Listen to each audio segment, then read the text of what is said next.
Mari saya undang Bapak Ibu sekalian untuk bersatu hati ya. Kita mau sama-sama berdoa untuk memulai pemuridan kita pada pagi menjelang siang ini. Mari kita berdoa. Bapak Tuhan Yesus Roh Kudus, kami mengucap syukur untuk pagi dan siang hari ini. Kami bersyukur Bapak, kami terus beroleh anugerah demi anugerah yang baru yang berasal daripadamu. Dan saat ini Bapak, kami mau taklukkan segenap kesadaran kami taklukkan ketaatan kami dalam ketaatan Kristus Yesus, sehingga setiap apa yang menjadi isi hatimu Bapa, kami mampu untuk menangkapnya, dan pemikiran yang berasal daripadamu juga kami boleh mengerti apa yang kau mau atas hidup kami, sehingga kami boleh diubahkan oleh firman-Mu dan Roh Kudus mengurapi setiap kami, anak-anak Allah dimanapun semua ini berada. Pengurapan-Mu tidak terbatas, pengurapan-Mu boleh melawat pribadi lepas pribadi, sehingga kami dapat menangkap seutuhnya kebenaran firman yang murni yang berasal dari Engkau. Terima kasih Bapa, terima kasih Tuhan Yesus, terima kasih Roh Kudus. Kami mewalaskan satu persekutuan ini hanya di dalam nama Tuhan kami yang hebat, Tuhan kami yang luar biasa, Tuhan Yesus Kristus. Kami sambut firman-Mu Bapa dalam nama Yesus, haleluya. Amin.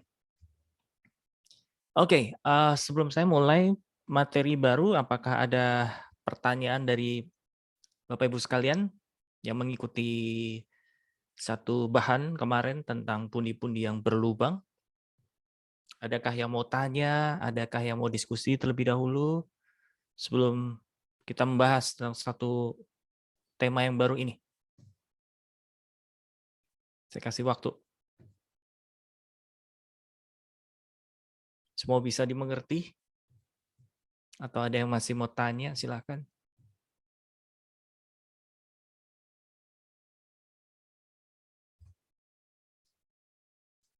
Oke, tampaknya semua sudah paham. Baik. Kita membahas satu tema hari ini. Oke, ada yang mau tadi tanya?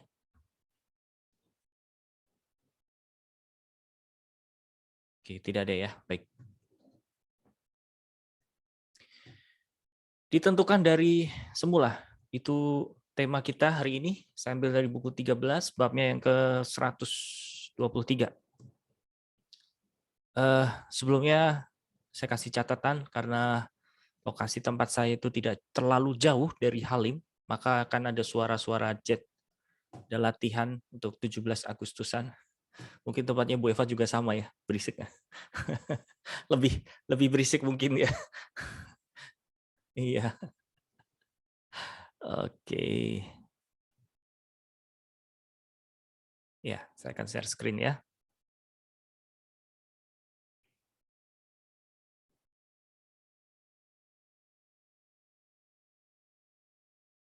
Oke. Sudah kelihatan? Agak kabur. Coba saya akan ulang.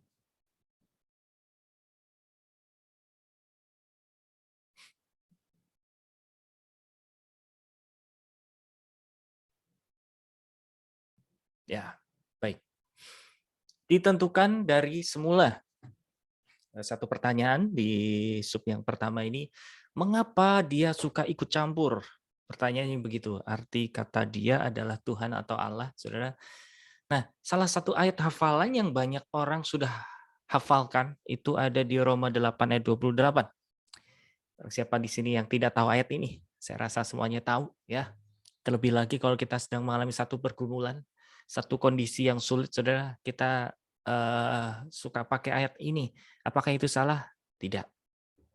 Tapi kita harus tahu bahwa tujuan daripada ayat ini ternyata ada kaitannya dengan ayat setelahnya, yaitu di pasal yang ke-29. Nah, kita pelajari bersama-sama, saudara. Di dalam Roma pasal yang ke-8 ayat 28, di sini firman Tuhan mengatakan, kita tahu bahwa sekarang Allah turut bekerja dalam segala sesuatu untuk mendatangkan kebaikan bagi mereka yang mengasihi Dia, yaitu bagi mereka yang terpanggil sesuai dengan rencana Allah. Kita semua bersyukur, saudara, firman ini sering menguatkan kita. Ya, kalau kita kadang berada di dalam lembah kekelaman sekalipun atau di dalam satu eh, lembah kita mengalami satu kesalahan, saudara, kita bisa tempatkan ayat ini di dalam kehidupan kita bahwa kita tahu, kita percaya Allah turut bekerja dalam segala sesuatu untuk mendatangkan walaupun hari-hari ini kita tidak baik-baik saja, kita punya iman untuk menghidupi ayat ini. Betul ya? Nah, di dalam terjemahan sederhana dikatakan begini, sekarang kita boleh yakin bahwa bagi kita semua yang mengasihi Dia, Allah selalu mengatur semua hal yang kita alami dan hadapi supaya hal-hal itu menghasilkan kebaikan. Karena kita adalah orang-orang yang sudah dipilihnya sesuai dengan rencananya. Itu kata terjemahan sederhana Indonesia. Nah, di sini juga dikatakan bila mereka di dalam keadaan sulit, tak berdaya, menolak atau mengelak bahaya, ujung-ujungnya mereka memegang ayat di atas sebagai dasar kekuatan iman mereka. Syukur bahwa Allah pasti turut bekerja bersama mendatangkan kebaikan baginya. Tak dipersoalkan apakah ia benar mengasihi Tuhan atau tidaknya. Baiklah, tetapi pertanyaannya adalah mengapa Allah ikut-ikutan dalam segala perkara dengan kita? Ayat berikutnya menerangkan apa alasannya dia berbuat demikian. Nah, ini yang tadi saya katakan di awal, Bapak Ibu sekalian. Ya. Jadi ayat 28 kayak Allah itu mau mengatur segala peristiwa yang terjadi di dalam kehidupan kita untuk mendatangkan satu kebaikan walaupun kita merasa saat ini kehilangan, saat ini kita merasa hancur, merasa terpuruk dan lain sebagainya, saudara, kita sebagai orang percaya memegang satu iman bahwa Tuhan pasti atur indah pada waktunya. Betul ya? Ini yang sering sekali muncul dari orang-orang percaya, saudara, untuk menjadi satu encouragement, menjadi satu dorongan. Saya bilang bagus, ya.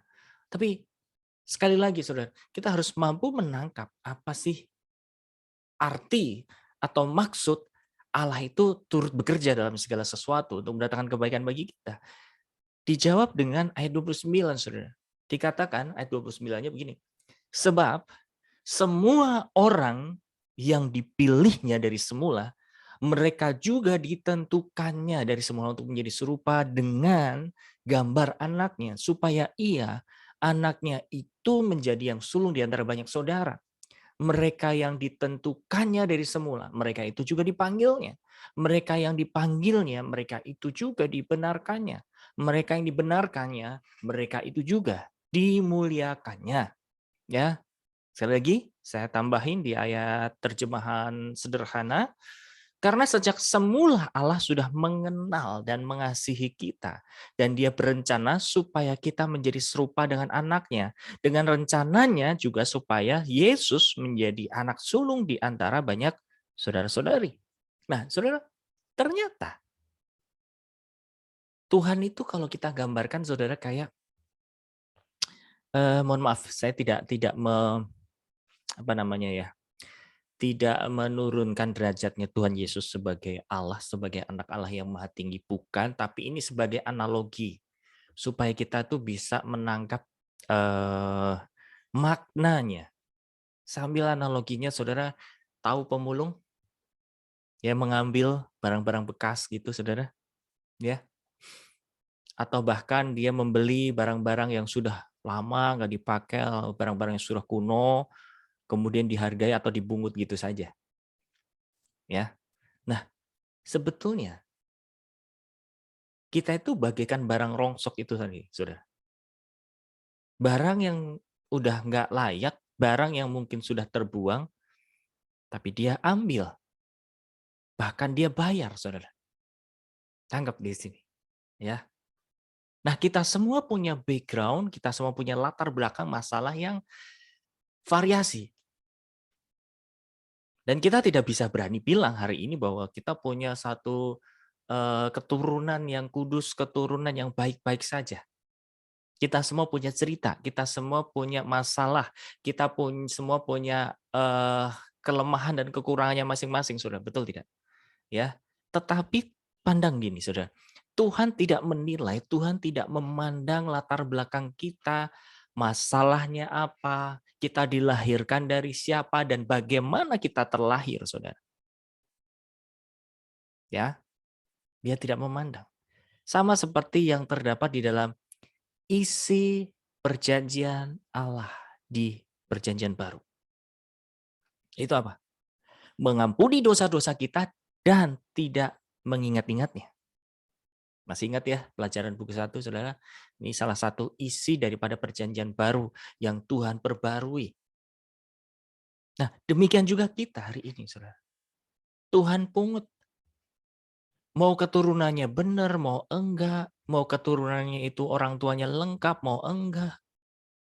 Tuhan nggak peduli. Tuhan ambil, saudara. Untuk apa? Ditaruh di dalam satu rencananya Allah. Ditaruh di dalam plannya Bapak Surgawi. Sini, sini.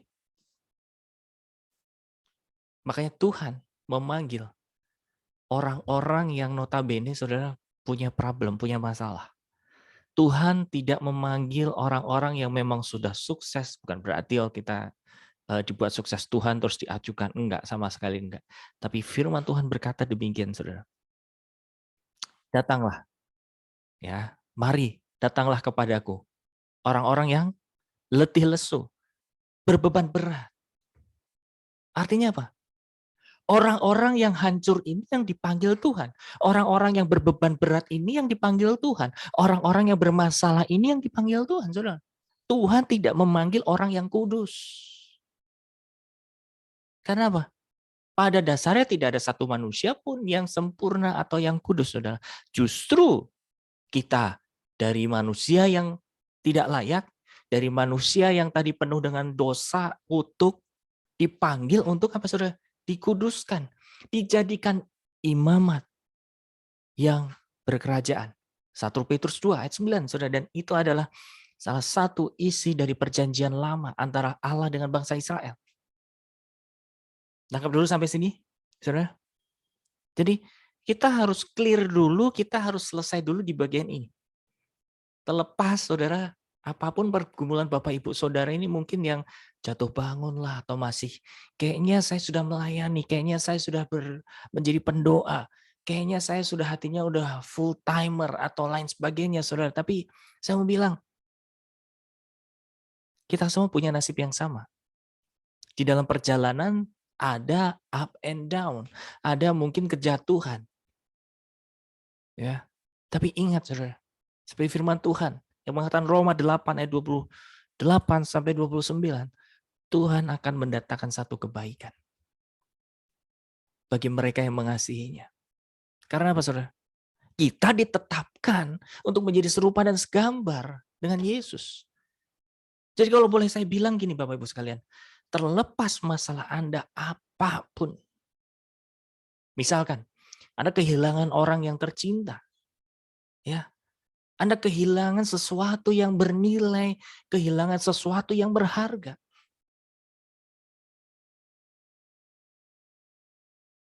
Dan kita sebagai manusia, saudara, reaksinya apa? Ketika kita kehilangan sesuatu yang bernilai. Ada yang tiba-tiba, oh haleluya, kehilangan dompet, kehilangan gadget, langsung puji Tuhan, haleluya, aku bersuka cita. Apakah ada yang gitu? Pertama-tama sih, kemana ya dompet ya? Kemana ya? Saya naruh handphone di mana ya? Enggak bisa gitu, duit 50.000 aja, saudara. Atau duit 20.000, duit 100.000. Betul nggak? Kalau itu nyelip segala macam, terus kita pusing nih, naruh di mana ya tadi ya? Tadi uang kembalian dari tukang sayur di mana ya? Oke, berarti kan? Terlebih lagi, saudara, kita kehilangan sosok pribadi yang mungkin kita sayangin, yang mungkin kita kasih, saudara.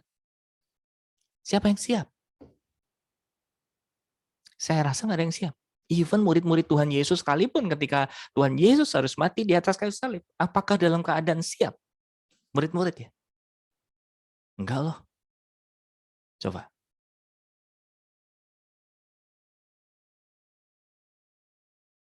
Kita kadang berdoa, Tuhan, kenapa Engkau panggil suamiku, istriku? Engkau panggil orang tuaku, Engkau panggil anakku.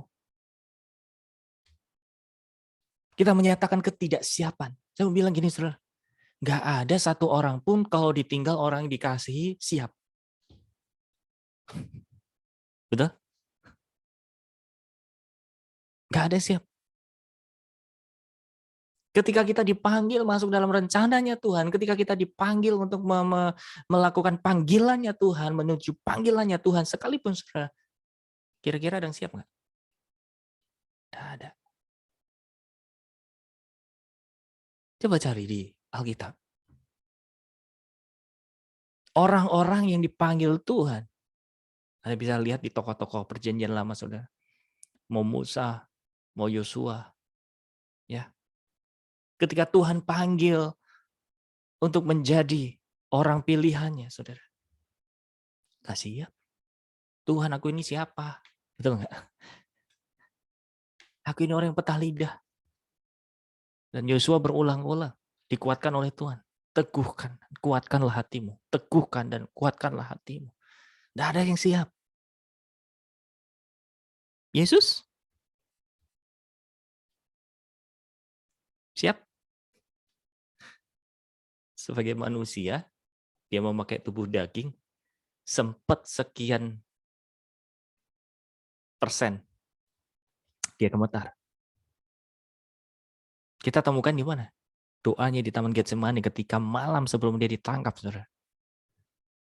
Dia datang kepada Bapa dengan gemetar sampai mengeluarkan keringat darah. Artinya apa, saudara? Ketidaksiapan. Aduh.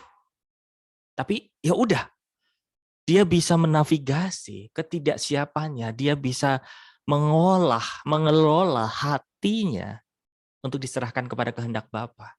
Akhirnya dia bilang, tapi kehendakmu yang jadi, Bapa. Yesus bilang, kalau boleh cawan ini berlalu daripadaku, tapi kehendakmu lah yang jadi. Amin. Ada yang masih bergumul dengan ketidaksiapan, Tuhan, aku sebenarnya belum siap. Halo, apapun. Anda dipanggil untuk menjadi seorang pelayan, Anda dipanggil untuk betul-betul memulai panggilan Tuhan, atau bahkan mohon maaf, Anda harus kehilangan sesuatu yang bernilai. Anda harus kehilangan sosok atau pribadi yang Anda sayangi, Anda kasihi. Terlebih lagi orang yang kita kasih itu adalah benar-benar orang cinta Tuhan. Pasti pertanyaan besarnya, why? Kenapa Tuhan kau panggil? Padahal istriku itu pendoa. Padahal suamiku itu takut akan Tuhan. Kenapa umurnya nggak panjang dan lain sebagainya. Nggak ada yang siap di muka bumi ini, saudara. Nah, pada saat kita tidak siap, pada saat kita mempertanyakan keadaan, pada saat kita bertanya-tanya, saudara, apa yang harus kulakukan, Tuhan? Atau kenapa ini terjadi, Tuhan? Ayat ini harusnya hidup, Bapak Ibu sekalian. Roma pasal 8 ayat 28 dan 29. Yang berkata apa? Allah turut bekerja dalam segala sesuatu. Untuk apa, saudara? Mendatangkan kebaikan. Mendatangkan kebaikan dari mana? Orang sekarang aku sedih, aku harus kehilangan. Menurut kita iya, saudara. Beberapa waktu yang silam, ada satu kisah saya diceritain sama Pak Yosi sama Bu Iren itu kenalan atau orang yang dilayani, saudara. Punya seorang istri ini punya suami, kemudian saya lupa ingat ya. Suaminya tiba-tiba singkat cerita dipanggil Tuhan. Dalam keadaan hamil atau anaknya masih kecil gitu lah, saya itu lupa. Lupanya di sini. Either antara masih sedang hamil atau anaknya masih kecil, kurang lebih gitu. Tiba-tiba suaminya dipanggil Tuhan. Padahal nih suaminya aktif di pelayan Tuhan, saudara. Kira-kira apa yang terjadi sama seorang istrinya, saudara? Apakah bergembira, bersorak-sorai? Oh, puji Tuhan, suamiku sudah sekarang duduk di sebelah kanan Allah bersama-sama dengan Tuhan Yesus. Apakah demikian? Yang pasti nangis-nangis dan bertanya, "Kenapa Tuhan? Kenapa Tuhan? Kan anak saya masih kecil." Ya, kelihatannya adil nggak, Saudara? Enggak. Akhirnya apa yang terjadi?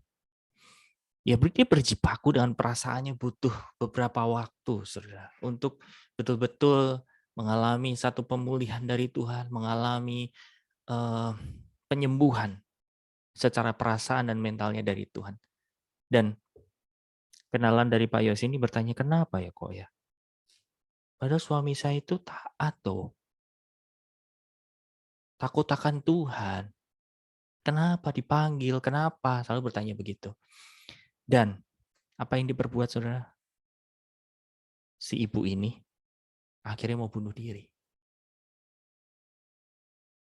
Dia udah naik taksi ke salah satu gedung di Bandung yang tempat itu konon ada beberapa kasus orang bunuh diri loncat dari gedung itu karena gedung itu tinggi. Dia udah naik taksi, akhirnya di taksi ketemu satu orang. Saya lupa ini orang Kristen atau enggak, yang jelas dia dinasehati, ngobrol segala macam. Singkat cerita, si ibu ini enggak jadi bunuh diri. Dia minta diantar lagi pulang ke rumah. Dah, didoain segala macam, Saudara. Dan setelah sekian waktu, singkat cerita, Bu Iren tuh ketemu sama anaknya secara eh, apa namanya tidak terduga gitu. Oh, saya anaknya ini, saya bergereja di sini. Terus Bu Iren tanya, oh kamu kenalin? Nah, dia mama saya. Wah, gitu.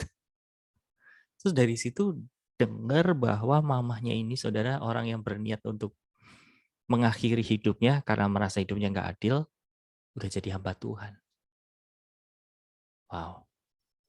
Akhirnya singkat cerita ketemulah Pak Yosi ini ketemu sama orang ini. Akhirnya cerita. Dan satu pernyataan yang luar biasa adalah gini, kok saya baru tahu kenapa suami saya dipanggil cepat. Kenapa? Karena Tuhan sangat sayang sama saya. Karena kalau suamiku masih ada, aku nggak ngerjain panggilan hidupku. Aku akan manja. Karena aku punya suami yang takut akan Tuhan, aku dapat supply dari dia. Karena Tuhan sayang, Tuhan nggak mau aku meleset dari target, Tuhan nggak mau aku ketinggalan, makanya suamiku dipanggil. Wow, kok kelihatannya jahat, Saudara? Kok kelihatannya Tuhan harus manggil suaminya begitu? Mungkin pikiran sempit kita sebagai manusia berpikir begitu, Saudara. Tapi banyak faktor yang kita kadang nggak tahu, nggak kita bisa selami, Saudara. Tuhan bekerja di dalamnya. Amin.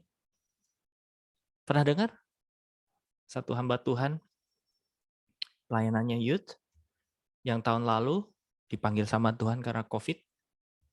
Dia adalah Raditya Oloan. Ya, dia betul-betul saya bilang pahlawan generasi. Ya, banyak menjangkau anak-anak muda. Saya belajar banyak dari yang bersangkutan. Singkat cerita tahun lalu dipanggil Tuhan karena COVID. Dan dia punya jalan hidup yang nggak mudah sebetulnya sama istrinya. Singkat cerita, Saudara. 1 tahun ya waktu peninggalan suaminya ini, istrinya pasif dari sosial media dan ternyata dia lagi ngambek, dia lagi marah sama Tuhan. Kira-kira marah sama ngambeknya karena apa? Mirip. Dia mempertanyakan, kenapa Tuhan suamiku dipanggil?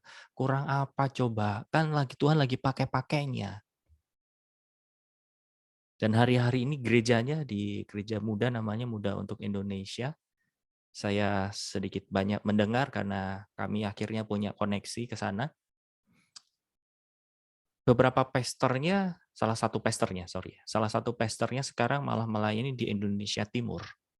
Jadi kayak ditinggal. Bayang ya, habis kehilangan suaminya di gereja yang ada, salah satu pastornya diutus sama Tuhan ke Indonesia Timur, yang satu ke Jawa Tengah. Bayang ya, baru masuk dalam dunia pelayanan terus punya beban yang banyak seperti itu, Saudara. Tapi kembali lagi, kisah ini mirip sama yang pertama tadi, Saudara.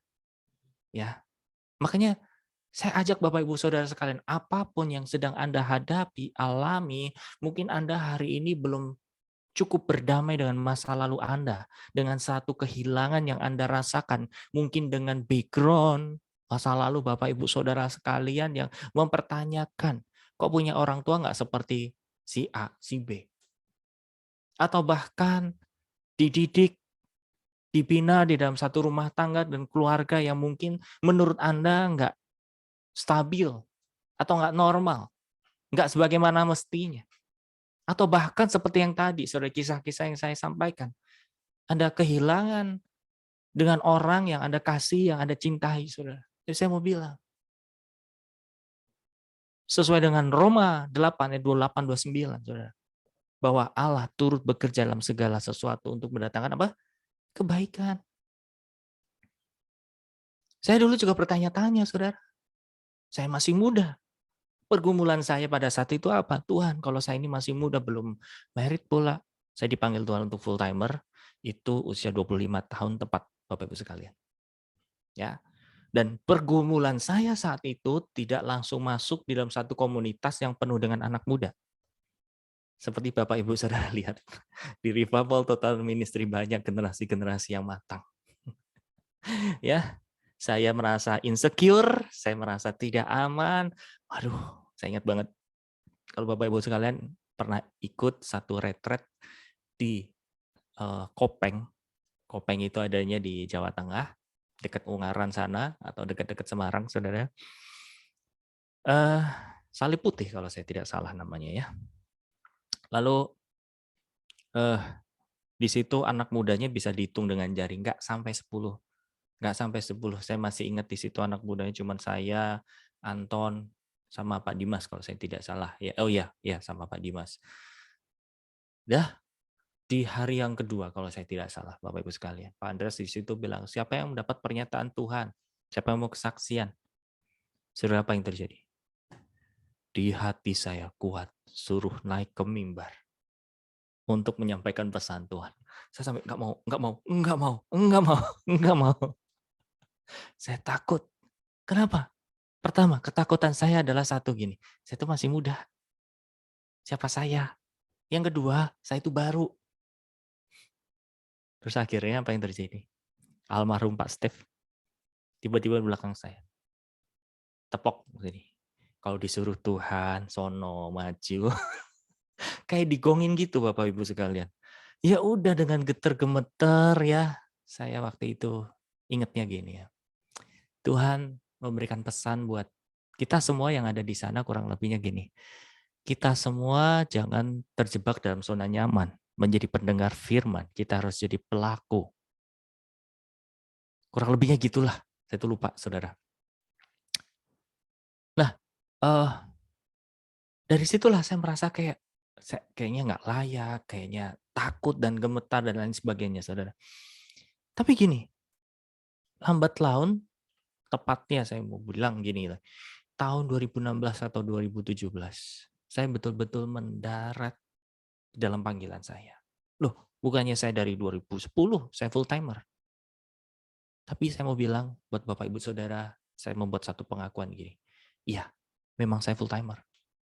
Tapi saat saya full timer itu belum merasakan hati yang betul-betul yang landing banget, landing itu mendarat sekali gitu bahwa oke Tuhan, ini panggilan hidupku. Jadi kayak nasib gitu yang harus saya terima segala macam, saya nggak persoalkan lagi. Ya. Nah, saya berdoa, saya berharap Bapak Ibu sekalian, Anda bisa menangkap nih satu maknanya. Kalau seseorang mengerti akan panggilan, mengerti akan kehendak Tuhan, saudara, saya percaya tidak ada satu keraguan, tidak ada kebimbangan, tidak ada pertanyaan yang terus kita ulang-ulang kepada Tuhan. Kenapa, kenapa, kenapa, dan kenapa. Selain itu juga, saudara, kita percaya bahwa Tuhan betul-betul tanggung jawab terhadap hidup kita, saudara. Ya, Bapak Ibu Saudara, pernah lihat satu kasus di mana gini. Mungkin kita semua pernah sih mengalami. Ketika kita punya satu masalah, kita kita berada dalam satu titik terendah, kita sudah usaha dengan segala cara tapi tidak menghasilkan. Akhirnya apa? Kita punya reaksi mana hadap. Tahu mana hadap? Pokoknya kalau ada kesempatan, ambil. Begitu ada kesempatan di depan mata, ambil.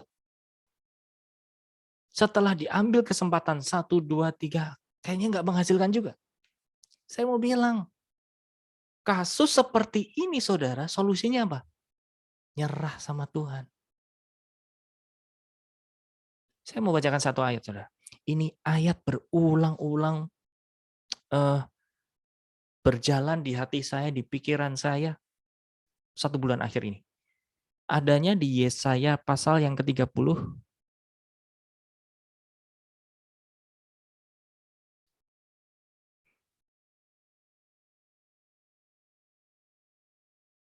ayat yang ke-12.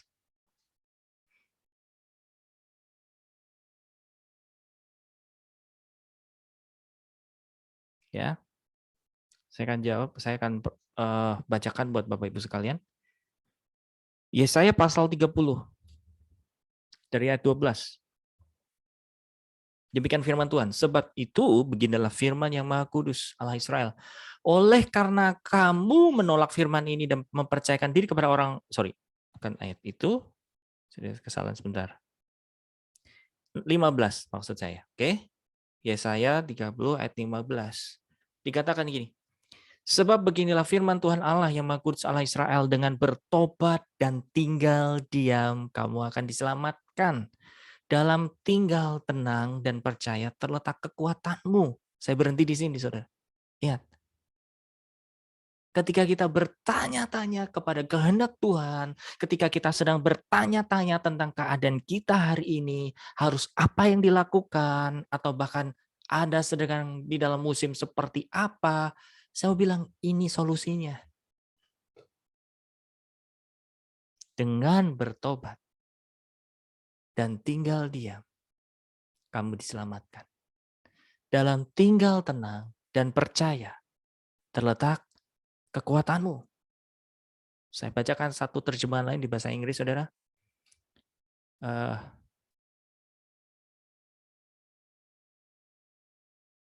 Ayat 15. Sebentar.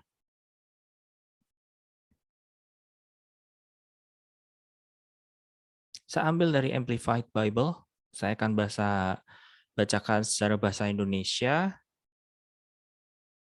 Dan bunyinya gini. Karena Tuhan Allah yang kudus dari Israel telah mengatakan ini. Perhatikan, saudara.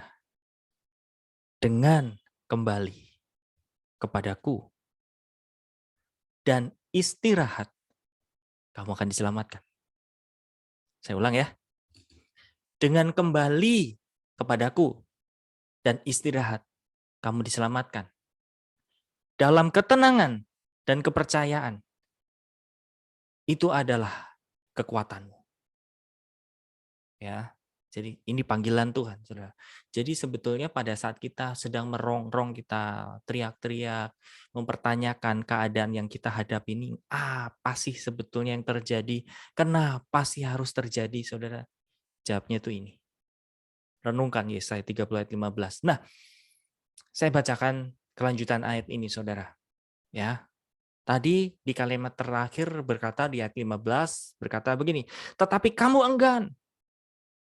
Kamu berkata, ayat 16, bukan, kami mau naik kuda, lari cepat. Maka kamu, yang terjadi adalah apa? Maka kamu akan lari dan lenyap. Kemudian katamu pula, kami mau mengendarai kuda tangkas. Yang terjadi apa? Maka para pengejarmu akan lebih tangkas lagi. Ayat 17. 1.000 orang akan lari melihat ancaman 1 orang terhadap ancaman 5 orang kamu akan lari.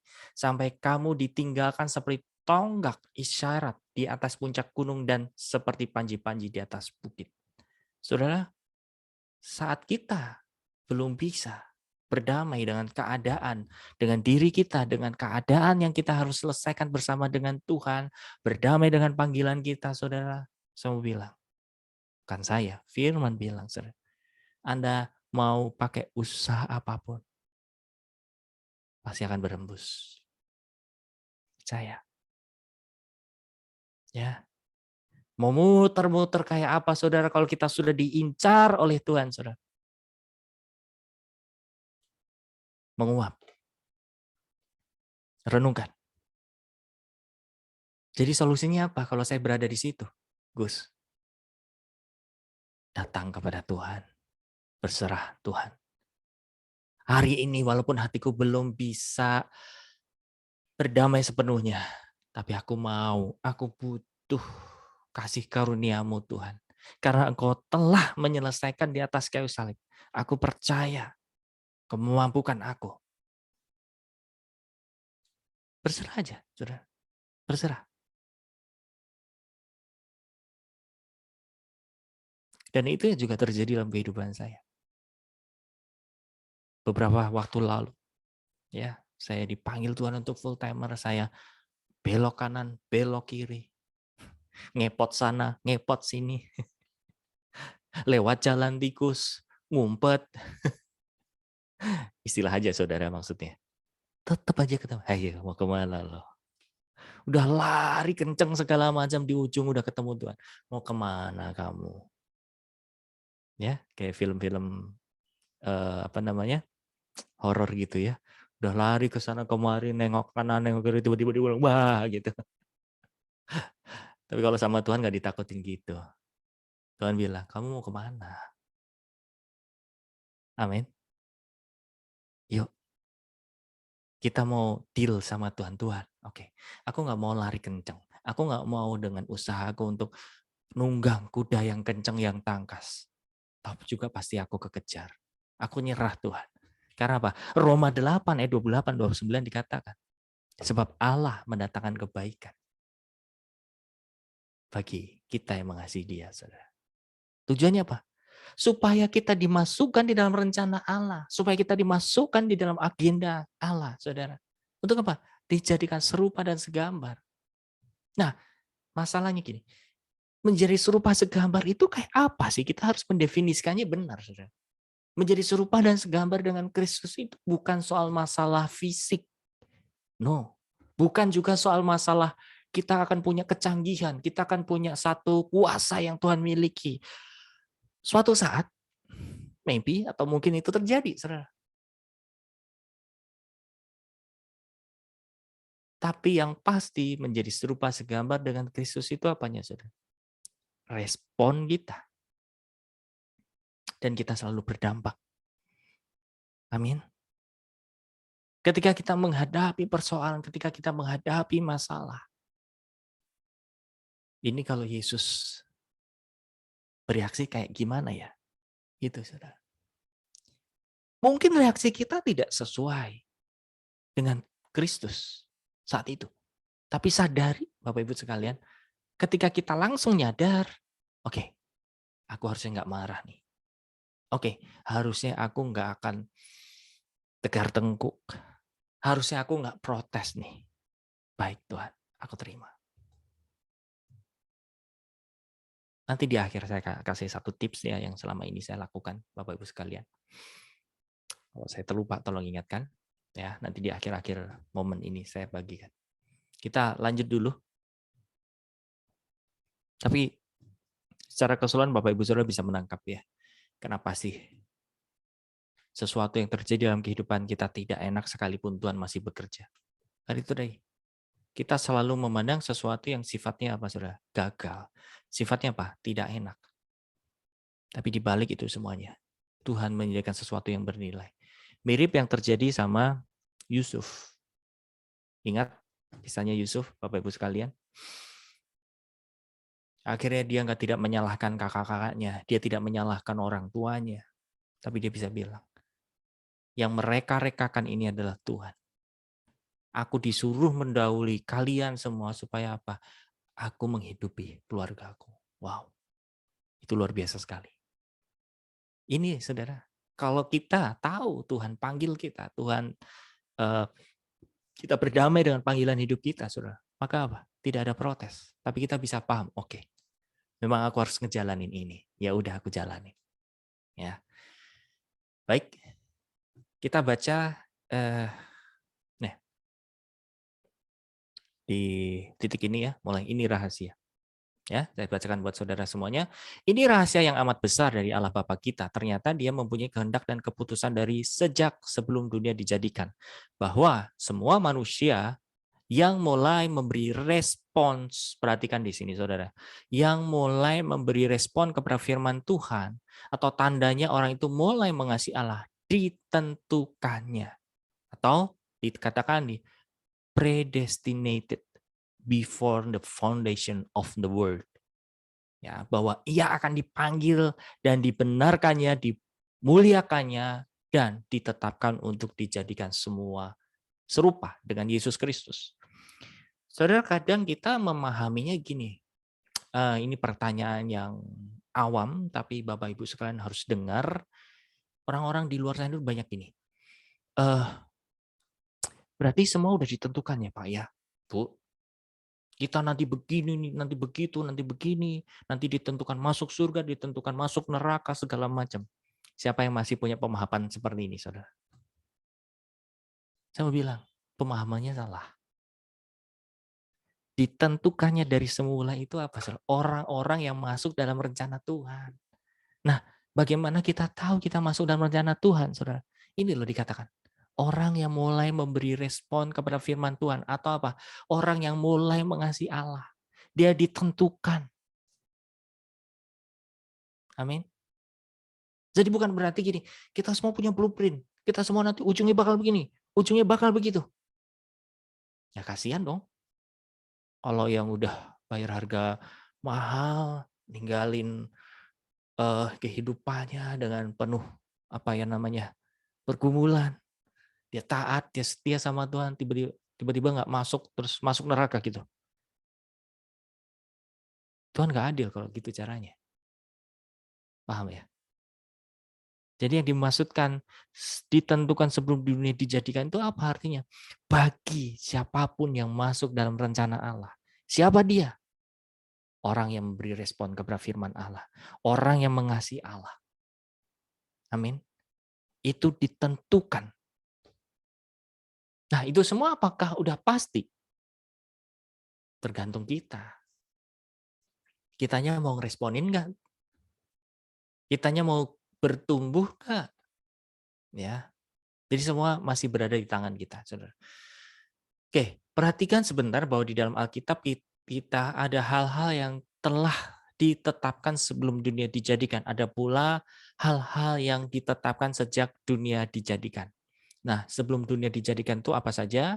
Ini ada di Yohanes 17 ayat 24, Efesus 1 ayat 4, 1 Petrus 1 ayat 18, kemudian ada di Wahyu 13 ayat 8. Ya, kita baca secara cepat. Mungkin boleh bergantian. Ada yang bisa membantu saya untuk membacakannya? Kalau bisa silahkan langsung buka mic dan baca bergantian.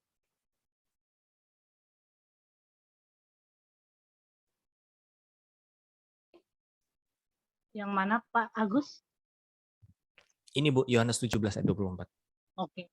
Ya. Yohanes 17 ayat 24. Ya Bapak, aku mau supaya dimanapun aku berada, mereka juga berada bersama-sama dengan aku. Mereka yang telah Engkau berikan kepadaku, agar mereka memandang kemuliaan-Ku yang telah Engkau berikan kepadaku, sebab Engkau telah mengasihi aku sebelum dunia dijadikan. Amin. Terima kasih Bu Aida. Yang pertama adalah Bapa mengasihi Tuhan Yesus sebelum dunia dijadikan. Oh ya tentu. Karena kan Yesus sebelum dia diutus ke muka bumi udah bersama-sama dengan Allah Bapa. Bahkan Yesus menjadi satu bagian dari rancangan Allah itu sendiri. Oke, next. Efesus 1 ayat 4, siapa yang bisa baca? Silahkan lanjut. Efesus 1 ayat 4. Sebab di dalam Dia Allah telah memilih kita sebelum dunia dijadikan, supaya kita kudus dan tak bercela di hadapan-Nya. Amin. Terima kasih. Kak, dikatakan bahwa kita ditentukan kudus dan tak bercacat di hadapannya. Sebelum apa, saudara? Dunia dijadikan. Itu sebabnya ya bangsa Israel itu di perjanjian lama ya benar-benar bergulat banget sama Tuhan. Kayaknya salah sedikit udah dipotong. Kayaknya salah sedikit mati. Kenapa? Ngeri, sudah perjanjiannya ngeri. Kita harus tahu. Ya, saya sedikit ulang ya. Perjanjian bangsa Israel dengan Allah itu apa di perjanjian lama, saudara? Dijadikan bangsa yang kudus, umat kesayangan, dan apa? Bangsa imam. Makanya yang nggak sesuai dengan 3 janji ini, potong-potongin sama Tuhan. Itulah kenapa Allah di zaman perjanjian lama dengan bangsa Israel kok kejam, kok tegas. Kita harus tahu kenapanya. Kita harus tahu why-nya. Bukan hanya kita bahas, itu kan belum Tuhan Yesus belum datang, belum ada kasih karunia, sekarang udah ada kasih karunia. Itu jawaban yang awam. Salah, enggak sepenuhnya salah. Tapi kita juga harus tahu Bapak Ibu sekalian. Karena apa? Cepat atau lambat Anda akan ketemu dengan orang-orang yang apa namanya? Kritikus ya. Orang-orang yang benar-benar pengen tahu gitu, Saudara. Jadi kita harus bisa kasih jawab juga ya. Kemudian di dalam 1 Petrus 1 ayat 18, next ada yang bisa baca? Saya Pak. Saya Pak Agus. Oh, udah. Oh, ada 3. Oke, satu-satu Bu ya. Kebagian Ya, satu-satu. apa-apa. Coba dulu. Silakan. 18 demikian firman Tuhan. Sebab kamu tahu bahwa kamu telah ditebus dari cara hidupmu yang lama. Bentar Pak. Dari cara hidupmu yang sia-sia, yang kamu waris dari nenek moyangmu. Dari nenek moyangmu itu bukan dengan barang yang fana, bukan pula dengan perak atau emas, melainkan dengan darah yang mahal, yaitu darah Kristus yang sama seperti darah anak domba yang tak bernoda dan tak bercacat. Amin. Terus ayat 20. Ia telah dipilih sebelum dunia dijadikan, tetapi karena kamu baru menyatakan dirinya pada zaman akhir. Amin. Terima kasih Bu Eva. Perhatikan, siapa yang dibilang sebelum dunia dijadikan ini bahwa penebusan sudah disediakan oleh Allah loh. Ini luar biasa sekali. Coba ambil 1 menit untuk merenungkan hal ini, saudara. Anda merencanakan sesuatu, perencanaan Anda itu betul-betul matang. Punya plan A, plan B, bahkan plan C. Ya, nanti aku punya ini kurang lebihnya gini ya, saudara ya. Bapak surgawi berpikir, kayaknya kalau cuman ada Elohim, maksudnya ada Bapa, Allah Anak, Allah Roh Kudus, nggak rame gitu ya. Ini bahasa sederhana aja. Jangan dijadikan sebagai satu kebenaran, enggak. Tapi kurang lebihnya untuk membahasakan sederhana, saudara. Terus kemudian Allah Bapa, mereka satu plan, satu rencana. Aku akan membuat satu tatanan, aku akan membuat satu kerajaan, ya, yang terdiri dari orang-orang yang menyembah dan memuliakan aku. Dijadikanlah para malaikat-malaikat. Dan kemudian dia juga berencana untuk apa? Membentuk satu koloni, satu kumpulan orang-orang yang berasal daripadaku yang segambar dan serupa dengan aku. Dibuatlah manusia. Dilahirkanlah manusia. Kemudian, nanti kalau ada pemberontakan di surga, bagaimana segala macam, Tuhan atau Allah itu, saudara, itu sudah memikirkan sejauh itu. Kalau sampai nanti manusia yang aku mau untuk menjadi serupa dan segambar denganku jatuh, tak sediain.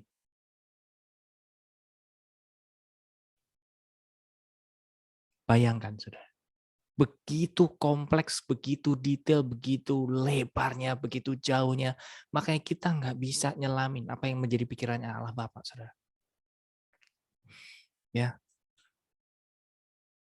Dan Dikatakan, saya akan bacakan ya di Wahyu 13 ayat 8, semua orang yang tinggal di bumi akan menyembahnya, yaitu setiap orang yang namanya tidak tertulis sejak dunia dijadikan dalam kitab kehidupan dari anak domba yang telah disembelih. Saya akan bacakan di dalam terjemahan bahasa Inggris di King James Version dikatakan, all who dwell on the earth will worship him, whose names have not been written in the book of life, the Lamb of slain from the foundation of the world. Ya, di dalam Alkitab bahasa Indonesia tekanannya tentang catatan nama-nama manusia di dalam kitab kehidupan sejak dunia dibentuk.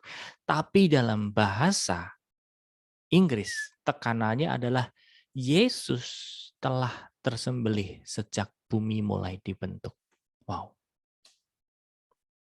Kalau pikiran Kristen lagi ini, lah ngapain kalau gitu manusia harus dilahirkan? Kan gitu. Manusia kita tuh suka-suka gitu ya.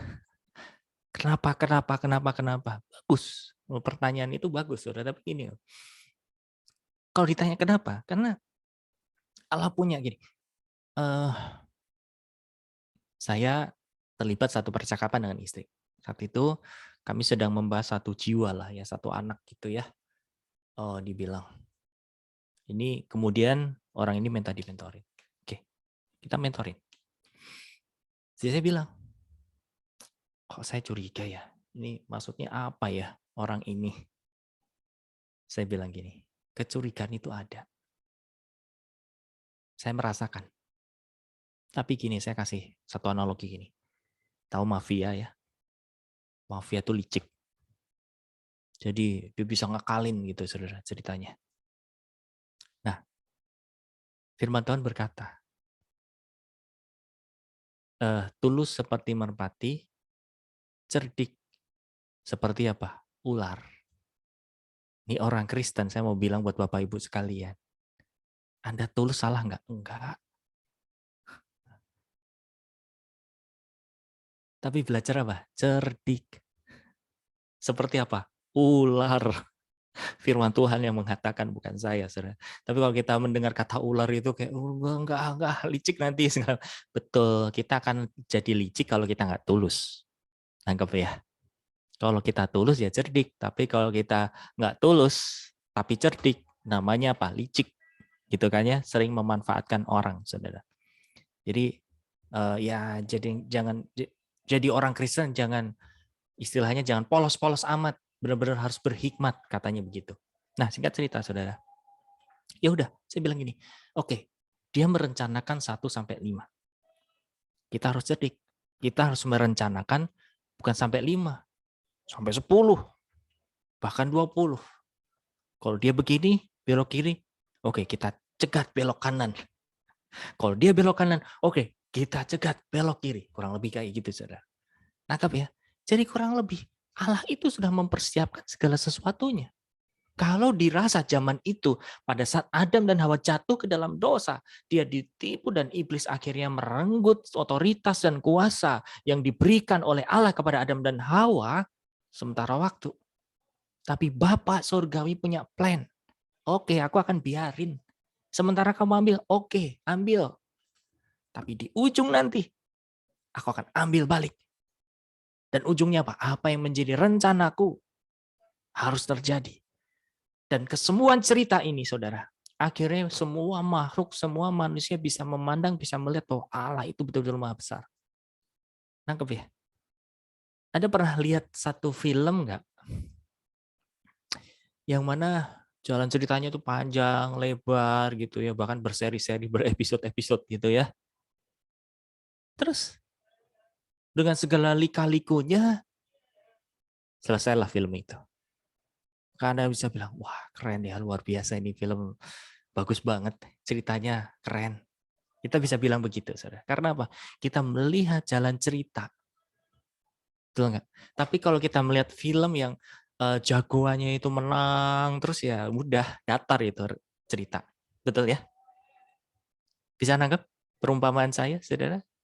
Allah itu membuat satu film yang dramatis, satu film satu jalan cerita yang mungkin akan belak-belok segala macam yang kayaknya kalah, tapi di titik-titik akhir Dia akan mengubah keadaan itu, saudara. Nangkap di sini. Ya, nah firman Tuhan mengatakan, saudara. Balik ke Roma 28 itu. Walaupun mungkin kita sempat jatuh, walaupun hidup kita mungkin berantakan, saudara. Tapi itu bukan ending. Amin. Tuhan akan kembalikan. Sama yang terjadi dalam kisahnya siapa? Yang bisa kita lihat hal ini adalah kisahnya Ayub, saudara. Jelas. Sebenarnya kasihan juga loh melihat Ayub. Karena hasil apa? Protesnya iblis sama Tuhan di surga. Itu kenapa dia bisa diberkati? Karena kamu melindungi dia. Coba kalau kamu nggak lindungi. Oh, kamu mau lihat? Silahkan. Karena dealingnya iblis sama Tuhan kayak gitu kurang lebihnya ya. Akhirnya Ayub yang kena. Dan memang ada faktornya juga sih. Si Ayub ini kalau Anda perhatikan di pasal 1, saudara. Dia itu terlalu terlalu takut. Ya, terlalu khawatir. Kalau Anda temukan di pasal 1 awal-awal itu dibilang anaknya ikut pesta, dia buru-buru bikinin sesembahan. Dia mempersembahkan kepada Tuhan, dia bikin ibadah kepada Tuhan. Karena apa? Supaya Tuhan nggak marah. Gitu ya. Nah, akhirnya ketakutannya dia dimanfaatkan untuk mengalami pencobaan itu, saudara. Anaknya hilang semuanya, mati hartanya, ludes segala macam terbakar, tapi Tuhan bisa pulihkan. Kita bisa melihat Bapak Ibu Saudara, satu kisah yang nyata di Alkitab. Ya, walaupun kayaknya di awal itu kayak kalah, kehilangan, tapi itu bukan akhir daripada jalan cerita. Sama seperti kehidupan Bapak Ibu Saudara sekalian. Ada kehilangan orang tercinta, Anda harus berpisah, Anda harus meninggalkan sesuatu yang bernilai demi sesuatu yang kekal. Anda bayar harga yang mahal demi sesuatu yang bernilai dalam kehidupan Bapak Ibu Saudara sekalian. Hari ini Anda belum melihat hasilnya, hari ini Anda belum melihat dampaknya. Saya mau bilang, Tuhan gak tinggal diam. Dia tuh betul-betul menilai jerih lelah kita, dia betul-betul menilai tetesan air mata kita. Ya. Dan ketika, saudara, perhatikan di sini, ketika kita sedang habis lenyap itu, saudara, kita itu sedang menyembah Tuhan, kita sedang menjadi korban bakaran. Karena perhatikan, ketika kita mengalami satu peristiwa, satu masalah, saudara, yang habis apa? Kamu tanya. Kedagingan kita, ego kita, betul? Dan itu bagi Tuhan lemak yang kita bakar, saudara.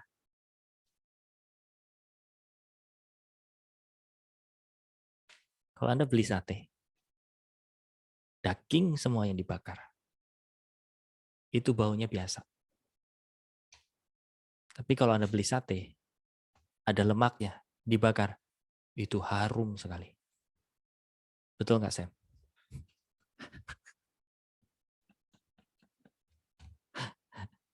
Ya. Lemak dibakar itu tuh harum banget. Makanya itu milik siapa? Milik Tuhan. Kita jangan makan. Nanti kolesterol. Ya. Nah, ke Bapak Ibu Saudara, itulah kadang-kadang kita harus melewati, kadang kita harus terpisah dulu, kita harus bercerai-berai dulu. Hari-hari ini Tuhan tuh ketemukan saudara dengan dinamika komunitas gereja Tuhan yang ada. Saya mau bilang, mau dimanapun Anda bergereja, itu dapurnya kotor. Pak, di gereja saya tuh gini, pendetanya begini, pelayannya gini. Iya, Anda mau pindah, nanti ketemu lagi kayak gitu. Anda mau pindah lagi, ketemu lagi kayak gitu. Di mana-mana. Karena apa, saudara?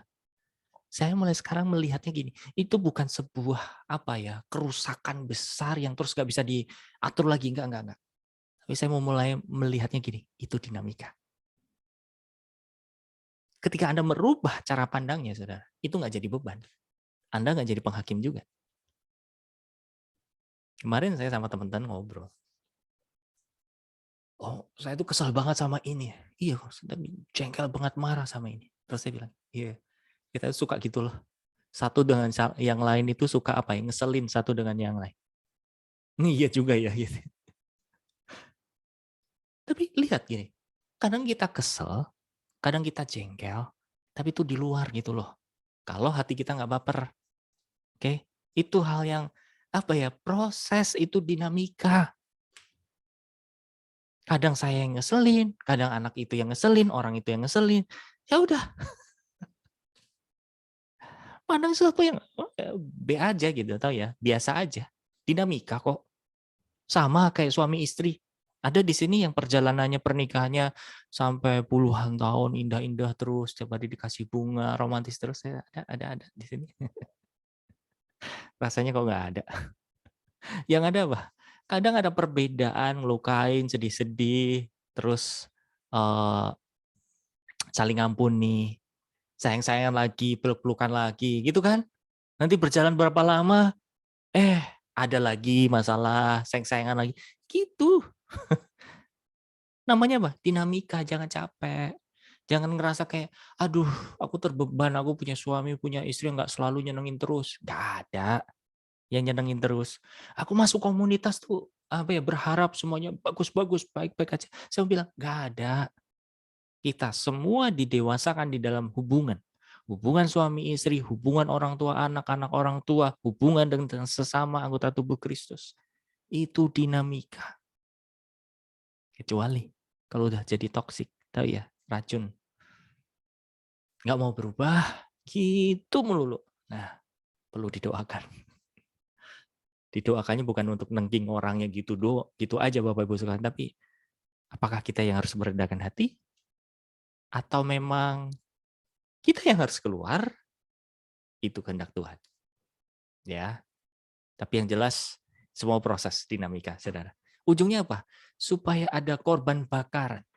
Nah, balik lagi kepada rencana Tuhan di dalam Wahyu 13 ayat 8 tadi, Saudara. Ternyata Allah itu sudah merencanakan semuanya, Saudara. Jadi kita tidak perlu untuk merasa terbeban. Ini rencana Tuhan harus terjadi, harus terjadi. Tuhan akan bikin terjadi. Amin. Nah, saya akan lanjut dulu ya. Sejak dunia dijadikan. Kalau tadi ayat-ayat sebelum dunia dijadikan. Sorry. Oke.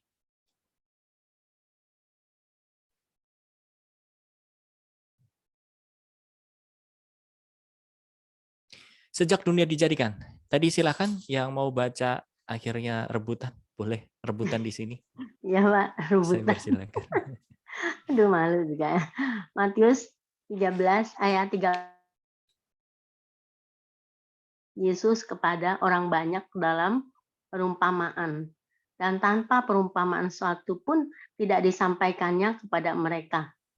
Supaya genaplah firman yang disampaikan oleh Nabi. Aku mau membuka mulutku, mengatakan perumpamaan. Aku mau mengucapkan hal yang tersembunyi sejak dunia dijadikan. Amin. Ya. Terima kasih. Makasih Bu Nas. Lanjut Matius Yes, 25:34. Lanjut, ada yang mau baca? Tadi Bu Kona mau baca? Ya Pak Agus. Oke, silakan.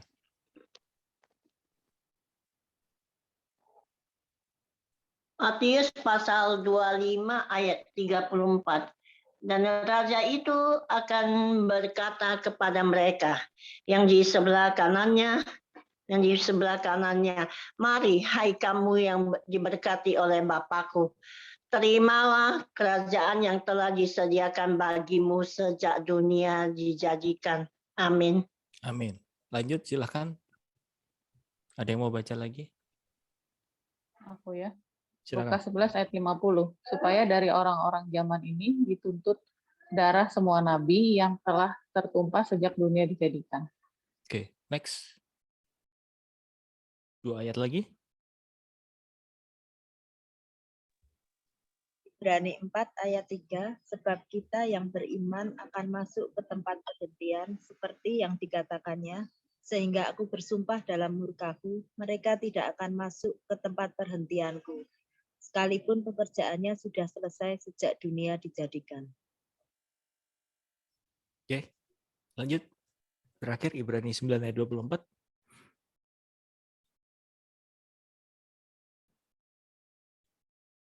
Saya Pak, Ibrani 9 ayat 24, sebab Kristus bukan masuk ke dalam tempat kudus buatan tangan manusia yang hanya merupakan gambaran saja dari yang sebenarnya, tetapi ke dalam surga sendiri untuk menghadap hadirat Allah guna kepentingan kita. Lanjut. Ia bukan ayat 25. Dan ia bukan masuk untuk berulang-ulang mempersembahkan dirinya sendiri sebagaimana imam besar setiap tahun masuk ke dalam tempat kudus dengan darah yang bukan darahnya sendiri. Sebab jika demikian, ia harus berulang-ulang menderita sejak dunia ini dijadikan. Tetapi sekarang ia hanya satu kali saja menyatakan dirinya pada zaman akhir untuk menghapuskan dosa oleh korbannya. Oke. Demikian, sudah selesai. Tadi ayat berapa ya terakhir ya? 26. Oh ya, sudah Bu. Terima kasih Bu. Tuhan berkati. Apa arti kata dari semula di dalam Roma 8 ayat 29 di atas? Menurut Efesus 1 ayat 4 bahwa Anda telah ditetapkan dari semula untuk menjadi serupa dengan Tuhan Yesus adalah ketetapan Allah sebelum dunia dijadikan. Ya. Kemudian dikatakan sebab di dalam Dia Allah telah memilih kita sebelum dunia dijadikan supaya kita yang kudus dan tak bercacat di hadapannya. Nah, jadi saudara, ada yang ditetapkan Allah sebelum dunia dijadikan dan sudah ditetapkan sewaktu sejak dunia dijadikan. Ada dua keberbedaan. Nah, rencana Allah di dalam Roma 8 ayat 29 itu ditetapkan sebelum dunia dijadikan. Oke. Jadi kita bisa mengambil satu keputusan hari ini bersyukur sama Tuhan. Oh Tuhan, terima kasih kami masuk dalam agendamu yang besar, masuk dalam proyekmu yang besar, dan alatnya apa untuk menyempurnakan kita, saudara? Itu pergumulan hidup kita. Seperti tadi saya bilang, ini mau masuk ke tipsnya. Setiap kita punya kelemahan. Ada yang menyadari? Nggak perlu Anda chat di komen, nggak perlu, tapi butuh kejujuran Bapak Ibu Saudara sekalian. Ada nggak sih satu ketakutan besar dalam hidup Anda hari ini? Yang belum deal, yang belum selesai. Ada nggak sih pertanyaan besar dalam hati Anda terdalam? Kenapa ya? Atau bahkan ada pergumulan besar yang Anda alami bertahun-tahun dan itu nggak kunjung selesai? Kalau ada, saya mau bilang, Bapak Ibu Saudara nggak sendiri. Gini, setiap kita itu kadang tanpa kita sadari punya yang namanya dosa pribadi. Orang yang nggak tahu. Apapun itu. Mungkin dosa karena nggak pernah berkata jujur, dosa tersembunyi atau dosa kesukaan dosa untuk hal-hal yang mungkin melihat yang nggak benar dan lain sebagainya, saudara. Setiap kita, saya mau bilang, setiap kita punya pergumulan di sana.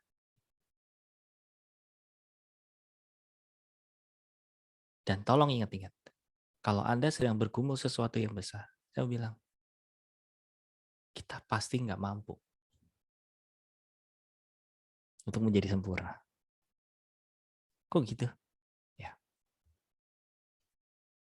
Cuma satu pribadi yang mampu sempurna, yaitu siapa? Yesus.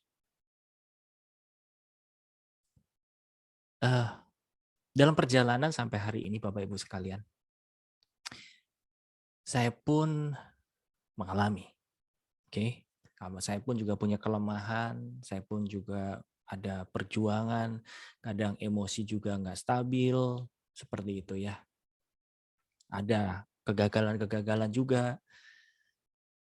Kadang itu membuat saya capek, ya. Tapi saya diberkati dengan satu kebenaran. Bapak Ibu pernah Baca nggak di tulisan Paulus ada Injil lain? Ada Yesus lain. Pernah ya, saya rasa ya. Kalau nggak salah di Galatia. Nah, ada satu kondisi di Galatia itu dikatakan bahwa Paulus itu negor Petrus. Saat apa? Petrus menjauhi orang-orang yang bersunat saat ketemu orang-orang Yahudi. Ingat nggak? Ayo yang baca Alkitab. Ya, ditegur, Kefas. Kamu tuh munafik. Tuh, para rasul aja ada seleknya loh. Bukan saya pembenaran, enggak. Dinamika.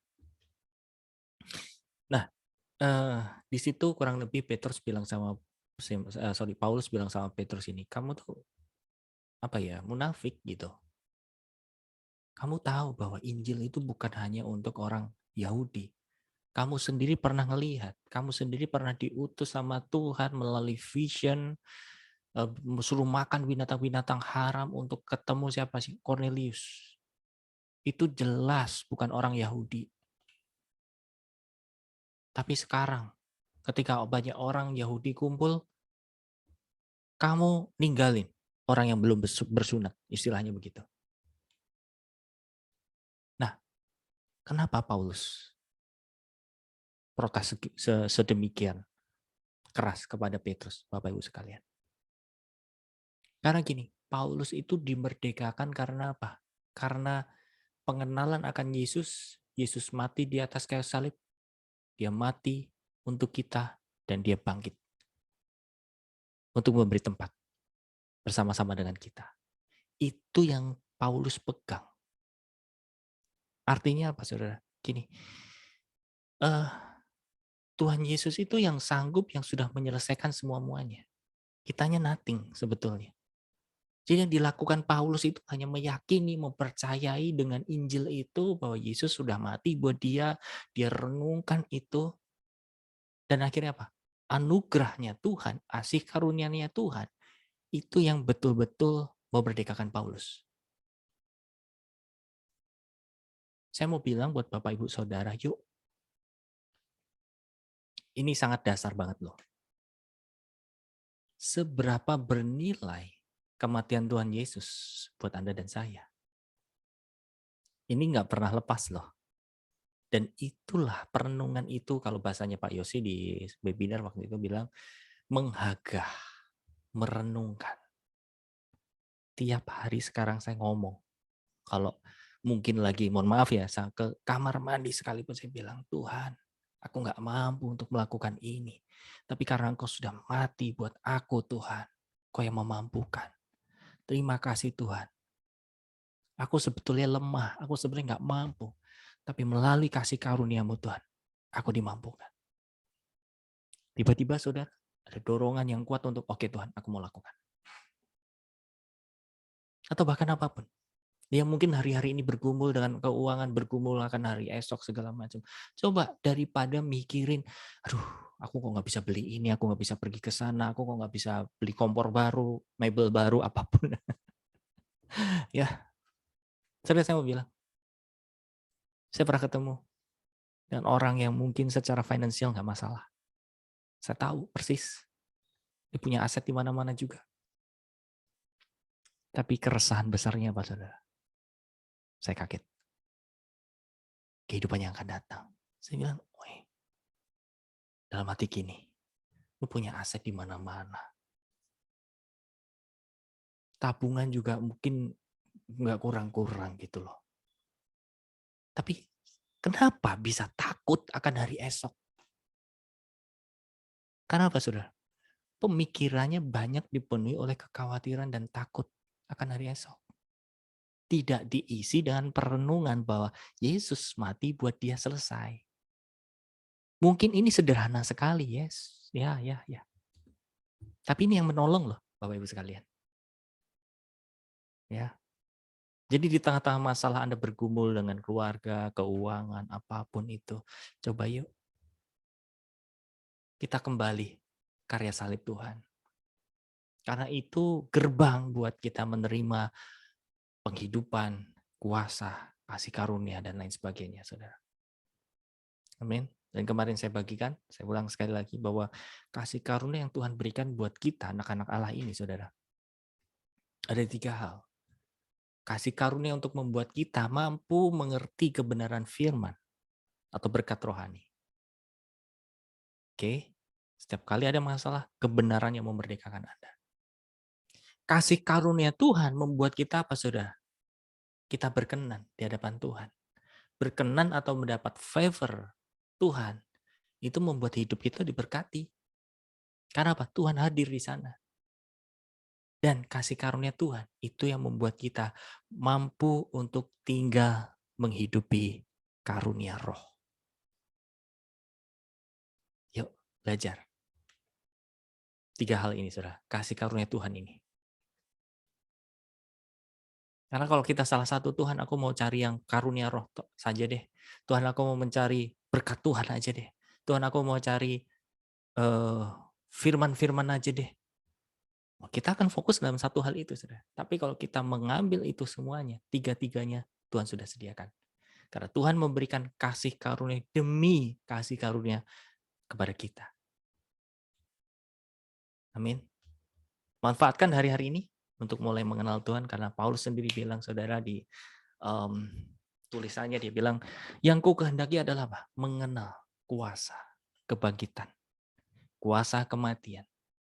Sehingga Paulus di situ bilang, aku menghidupi penderitaan Yesus dalam kehidupanku. Ya, itu karena powernya gede, Bapak Ibu sekalian. Nanti satu saat kalau saya mencapai satu titik yang sedang saya imankan, saya akan cerita, tapi saya sedang menghidupi itu. Saya sedang menghidupi itu. Sehingga ketakutan, kekhawatiran, kelemahan, itu tidak menjadi beban lagi, saudara. Karena apa? Tuhan ajar untuk saya mengingat-ingat karyanya Dia. Tuhan, aku tuh nggak mampu loh sebenarnya menjalani ini. Tapi karena Engkau sudah mati buatku, Tuhan. Engkau sudah bayar harga lunas. Aku mau. Engkau yang mampukan aku. Dengan sendirinya tuh ada satu kekuatan, saudara. Satu keberanian untuk melangkah. Oke, melangkah. Oke, berjalan. Amin. Yuk.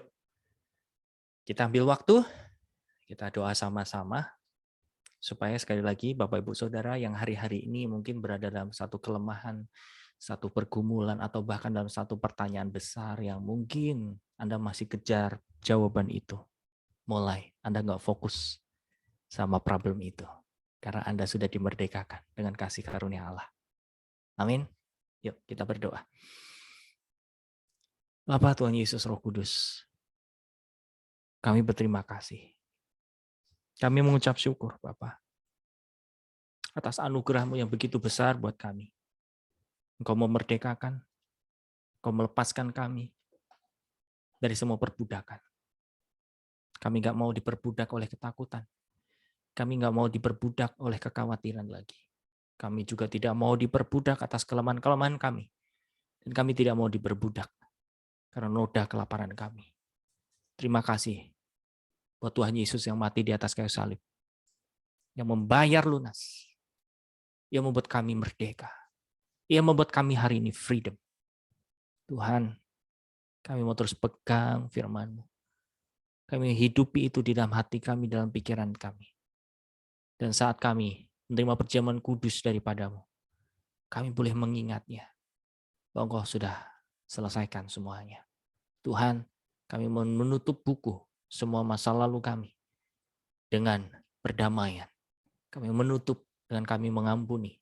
Kami berdamai dengan masa lalu kami. Tuhan, kami mau serahkan segala kekhawatiran, ketakutan kami. Bahkan pertanyaan besar dalam hidup kami. Dan selalu membuat kami terus bertanya-tanya, kenapa Tuhan, kenapa Tuhan? Mulai sekarang Tuhan, kami mau percaya pada janji-janji-Mu. Karena kami semua masuk dalam rancangan-Mu yang besar.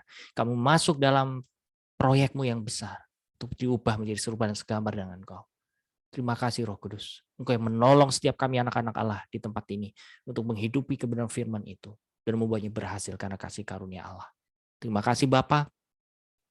Arahkanlah tangan-Mu Bapa. Untuk memberkati setiap anak-anak-Mu ini. Kau buktikan bahwa mereka semua masuk dalam kasih karunia-Mu untuk memberkati, baik dalam kerohanian, baik dalam penghidupan, baik di dalam karunia roh. Engkau limpahkan Tuhan.